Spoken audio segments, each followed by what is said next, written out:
there, it's Robin from Asheville Cotton Company. I just want to do some basic embroidery stuff with you today. This will be basically how to hoop a hoop, how to pick a stabilizer, and what kind of threads you need, that sort of thing.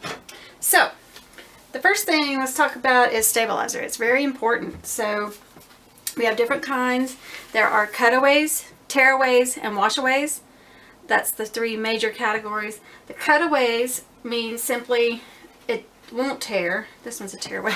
It won't tear away. They're the most stable, so that when you get finished, you just cut around the edges. The cutaways are going to be the most stable that you of the stabilizers, and of course, more stable is better.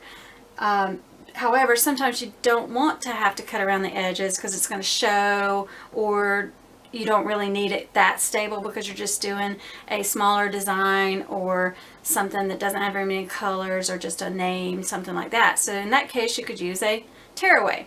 So it's a lot easier than having to cut around the edges. You just tear it away from the edges. The third, of course, the water soluble, the washaways, are not going to be very stable at all because there's no stabilizer left. And so when you throw a t-shirt in the wash and dry it, it's going to distort. So sometimes that's okay.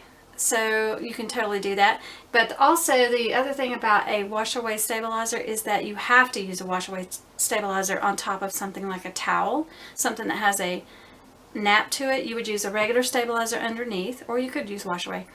And then you have to put a washaway stabilizer on the top, because if you don't, all of the stitches will get sucked down into the pile of the towel and it looks terrible. Trust me, it looks terrible. It will look so much better if you'll use some washaway on the top. So here's a couple of examples. This is a very thin, super duper thin tearaway. This would work okay. You might be able to use a couple of layers of it to get it to work okay, but only for designs that are very small or have very few stitches or names, something like that. And this one is a little more stable. You can tell it's a little thicker. This one does have some fusible to it, so you can actually bond it to the fabric, which is really nice. Some of them have sticky back stabilizer where it has like a backing and it's sticky. Those are good for hard to hoop items like quilts and towels. You can actually just put that in the hoop and then peel the layers off and peel that top layer off and leave the sticky there and just stick the item on top of it, which is nice. Here's a couple of, let's see, this looks like a cutaway probably. Yeah, see, that one doesn't budge. That's a cutaway. It's going to be the most stable one we have out here, but you got to cut away. And then, I'm sure there's some more in there. This is actually a washaway. This is a type of washaway that you just can lay it on top of the towel, like I said, and it'll let those stitches float right on top. It's awesome. This is a heavier, like a Badge Master type thing. You can actually do lace designs. It's really cool. You can embroider freestanding lace, and when you wash it away, you've got like lace. It's really cool. And this is another wash away. Looks like saran wrap, kind of. Very lightweight. And here's a heavier kind of version of that. So there's all different kinds of stabilizers out there. Sometimes they come in tubes like this. This is a soft touch cutaway that we have. You can kind of see here. It's a heavier cutaway. Nice and stable. Sometimes they come in tubes like that. Various things. This one is my personal favorite of the moment, and it's a poly mesh. I love poly mesh because it is a cutaway, so it's very stable. When you cut the edges, it's very soft, and also feel how pliable that is. So it's not stiff, but yet it's very stable. So I love poly mesh. I use it on most of my projects, like when I embroider quilts and clothing and things like that. I love poly mesh. You do have to pre-shrink it. Get your iron nice and hot and press it so that it will pre-shrink your poly mesh. Definitely want to do that. Found that out the hard way. Alright, so you want to cut your stabilizer large enough. You want to cut it large enough so that you've got plenty of room for your hoop. Don't be skimpy with this right at first, especially because you do need to cover the hoop completely, or else you'll get gaps and then it will pull away from the edges and your colors won't line up. You'll have like a black outline that's 1/8 of an inch away from the rest of it. that sort of thing. So go ahead and stiffen your fabric if possible. So I have used Best Press on this. I love Best Press for this, and I usually spray it, iron it, spray it, iron it, so I can get it kind of stiff. You can kind of tell this is a little stiff. That way the embroidery looks better the stiffer you can get your fabric, so if possible do that. And then we have a spray called the 505 spray. This is the only one that we allow in our classroom because although it does stink, it's not nearly as bad as some of the others. Some of the others can cause really bad breathing problems. This is not as bad, so it's the only one we actually allow in our class, the 505, only one that I would recommend. You want to put a little bit of this on your stabilizer. I don't know if you can see over there. You probably can't see over there, so let's do. You want to use kind of like cooking spray, not a whole ton. And then you want to bond your fabric down onto that. And sometimes I'll go back in and iron it so that it's bonded together. If you don't have spray, don't worry about it. We embroidered for many years without spray. It's just one more way that you can get this to be a nice stiff bonded piece of fabric before we embroider. Alright, so your hoops have some markings on them that you want to line up. You've got arrow here and an arrow here. On the baby locks you have arrows, I believe they're at the top. You want to line them up. In other words, you don't want this arrow up here with the arrow down here or upside down or anything like that. It's not that critical when we're not lining things up, but later on when we start lining things up with the grids, and I'll show you that in a different video, it would be critical that you have the arrows lined up together. So just kind of warning you there. Alright, so put this down. Don't hoop on the air in the air. Don't hoop on your lap. You want to hoop on a flat surface. And we're going to just lay this down with those two arrows meeting. And right now, I'm not going to worry about placement, so I'm not going to show you how to line this up properly. I'll show you that in a different video. Alright, so here we go. We get it down in there. It's kind of wobbly. I cheated because I had already done this once. So I'm going to loosen it up a little bit, pull it back out.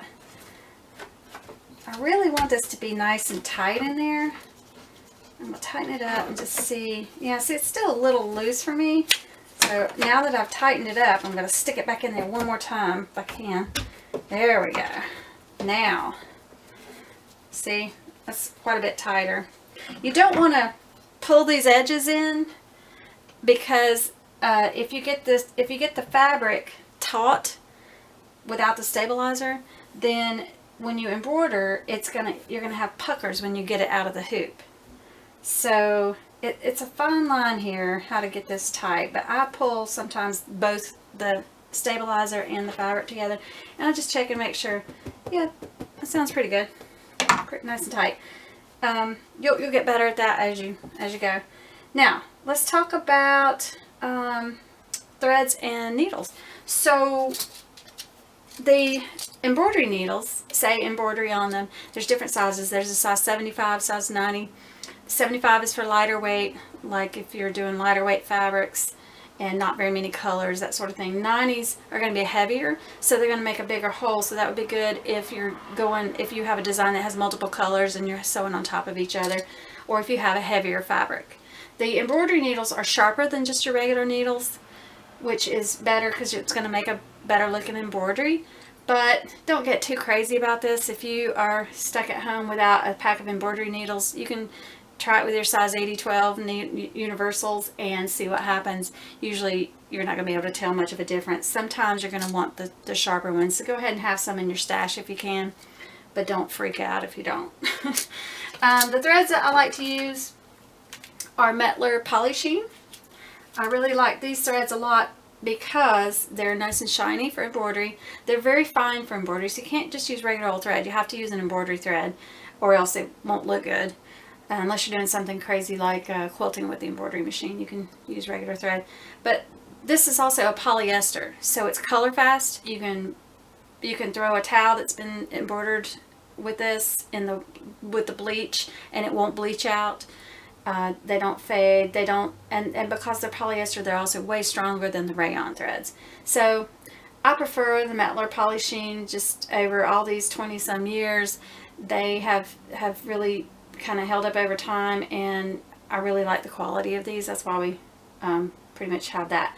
Now the Isocord thread is also the same as the Polysheen, same color numbers. I think it's the same thread. I think it's just two different companies putting them up. So we can order the larger spools of Isocord if you need those. We can order specific colors of that if you need it. Just let us know. We do have a large display of the smaller size Polysheens, and also quite a few of the larger ones. These are 200 meters. I think the others are 500. I don't remember. Anyway, that's what you want to use for that. And for bobbin fill, you don't have to keep changing the colors in the bobbin. You can actually put in a bobbin fill. It's very fine. I know you can't see that. It's so fine. But it's very, very fine. In a pinch, if you're stuck at home and can't get any bobbin fill, you can use some of your thread in the bottom of your embroidery thread in a pinch. But the bobbin fill is really formulated. It's very, very fine, and it works really great on your bobbin thread. And beyond that, the only other notions you probably want for embroidery are going to be a wash away pen so you can mark things, and a tiny little pair of scissors so that you can clip threads. Those are really helpful. These are Tula Pink, so they have that rainbow kind of color, and they're curved so you can dig under and get rid of some of the extra stitches that your machine may have left. A lot of the machines nowadays get rid of those extra stitches, but it's still nice to have a little pair there. I think that's all I needed to talk about as far as basics go. I'm going to do a couple more videos with specific machines, and thanks a lot, and let us know if you have any questions.